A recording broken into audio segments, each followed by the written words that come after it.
ஆசிய மனிதவள மேம்பாட்டு விருது அமைப்பின் சார்பில் தமிழக முதலமைச்சர் மு.க. ஸ்டாலினுக்கு மனிதவள மேம்பாட்டுக்கான வாழ்நாள் சாதனையாளர் விருது வழங்கி கௌரவிக்கப்பட்டுள்ளது. சென்னையில் நடைபெறும் அவ்வமைப்பின் 2 நாள் அனைத்துலக மாநாட்டின் ஒரு பகுதியாக தலைமைச் செயலகத்தில் வைத்து ஸ்டாலினுக்கு அவ்விருது வழங்கப்பட்டது.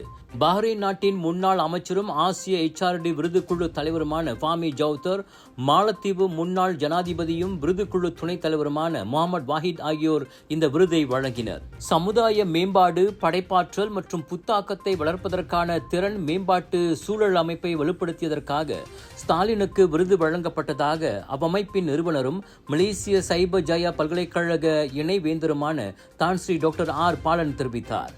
தமிழக அரசின் திறன் மேம்பாட்டு கழகம் வாயிலாக லட்சக்கணக்கானோருக்கு திறன் பயிற்சி அளிக்கப்பட்டு வேலை வாய்ப்புகள் அதிகரிக்கப்பட்டுள்ளன.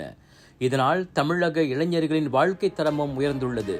கல்வி மற்றும் மனிதவள மேம்பாட்டினால் மட்டுமே வறுமையை ஒழிக்க முடியும் என விருதுக்குழு உறுதியாக நம்புவதால் தமிழகத்தில் அப்பணியை செவ்வனே செய்து வரும் முதல்வர் ஸ்டாலின் அவ்விருதுக்கு மிகவும் பொருத்தமானவராக இருப்பதாக தான் ஸ்ரீ பாலன் சொன்னார். பிரசித்தி பெற்ற இவ்விருது இதற்கு முன் பிலிப்பீன்ஸ் அதிபர் ஃபிடல் ராமோஸ், போஸ்னியா பிரதமர் ஹாரிஸ் லெட்ஜிஸ், சரவாக் மாநில முன்னாள் முதல்வரும் ஆளுநருமான தான் ஸ்ரீ அப்துல் தாஹிப் மஹமூத் போன்ற தலைவர்களுக்கு வழங்கப்பட்டுள்ளது குறிப்பிடத்தக்கது.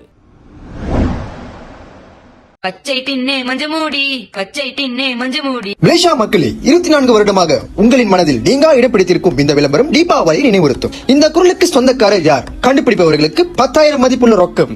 மேல் விவரங்களுக்கு www.enrico.com.my என்ற அகப்பக்கத்தை நாடுங்கள்.